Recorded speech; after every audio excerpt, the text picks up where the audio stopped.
Европската комисија засега не открива кој ќе патува во Брисел на средбата со високата представничка на Европската унија за надворешна политика и безбедност Федерика Могерини, Емил Димитриев или Зоран Заев. Поканите се испратени, а имињата на учесниците ќе бидат потврдени непосредно пред посетата. Ќе ве замолиме за трпение, но до 24 мај ќе дознаете кој ќе дојде, рече портпаролката Маја Коцијанчич.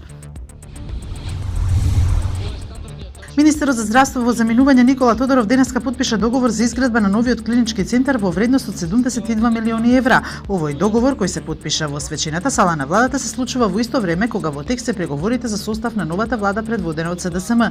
Во првиот ред на подпишувањето беше премиерот во заминување Димитриев, како и лидерот на ВМРО ДПМН Никола Груевски.